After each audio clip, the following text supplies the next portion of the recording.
Why is Dark Brandon coming out again? Oh. Why are we getting Dark Brandon part 2 at the Capitol? He's going to begin with, remember when I won here? Remember me? I won. And these people try to say I didn't. Back to me and my thwarters of democracy. Come on, we've got to stop them. And Paul Pelosi, too, by the way. Oh, I mean, I don't understand for the life of me why they think this works, Megyn. I mean, first of all, let's just take the backdrop. He's doing this in front of Union Station, right? They moved it from the Capitol to Union Station, the train station. Okay, yeah, fine. So, but right like across the street. Union State. Well, I mean, the Capitol's right there. It's all right there. But I guess See the dome. The point is Union Station has lost about 30% of its storefronts over the last 2 years. You walk through there, it is like a ghost town. Starbucks had to close because of safety issues. I mean, if ever you want a monument to the failures of the Biden administration, he's standing in front of it. And then he's going to go and he's going to tell us what democracy means, right? Right before we're all voting and exercising democracy, the president's going to helpfully explain to us how it can be saved by voting Democrat. What an amazing construct, right? And like no poll in the country is buying their whole Jan 6 and abortion is the only thing that matters construct, which is why you have this red wave developing, in addition to the fact that their economic policies have basically made every American vulnerable to their next paycheck. This is like when I interviewed Chris Christie not long after Bridgegate.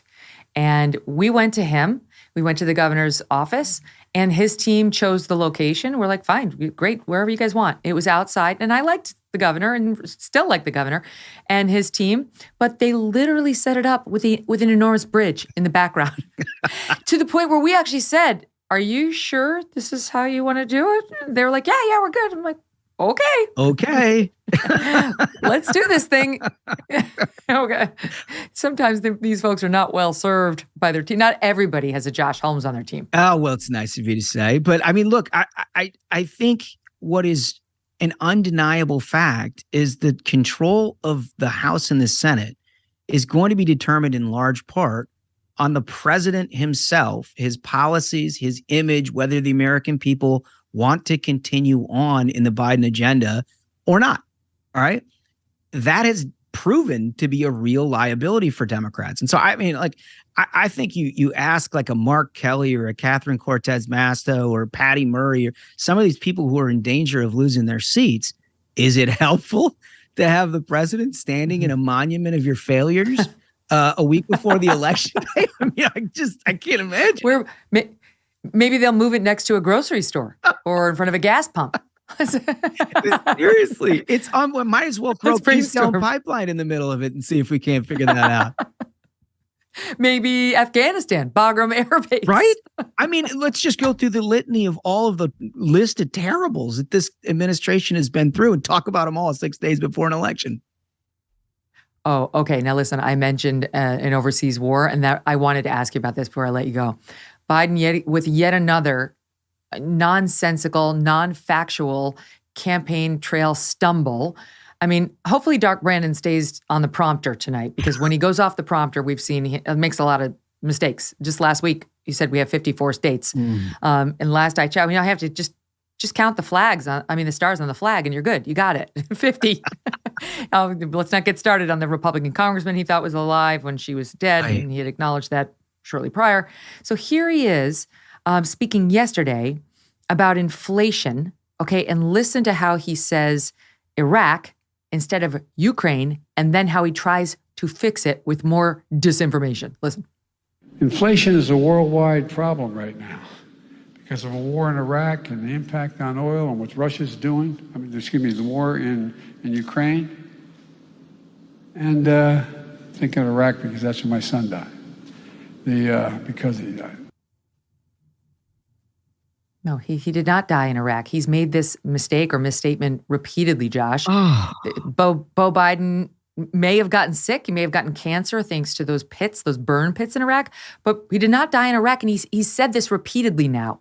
I just, at some point it becomes elder abuse, doesn't it?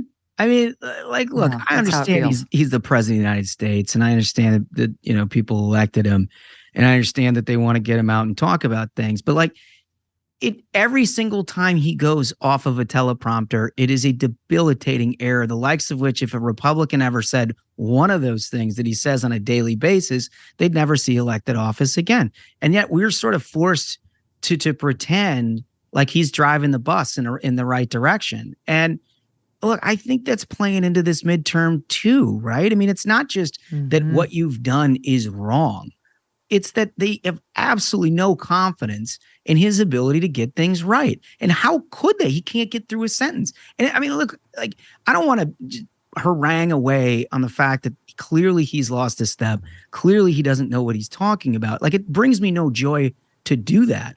But he's the president of the United States, right? And it comes with enormous power, enormous responsibility to try to take care of the American people. And by any objective standard, he cannot effectuate that. He cannot do anything about that.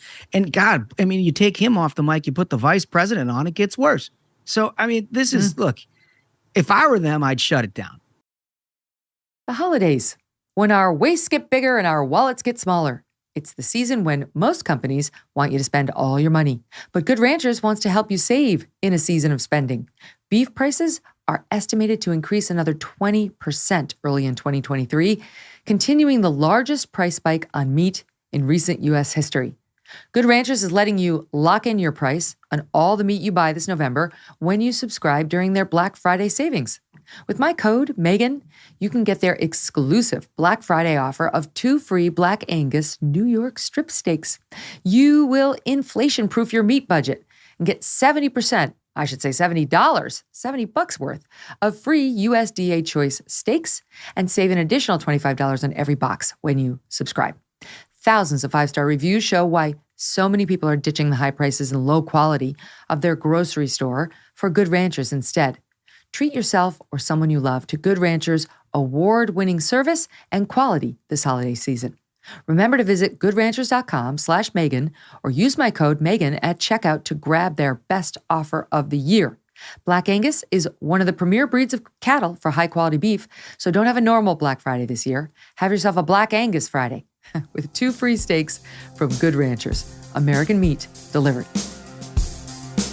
Hey, thanks so much for watching. If you like what you just saw, hit the subscribe button for more clips and full episodes.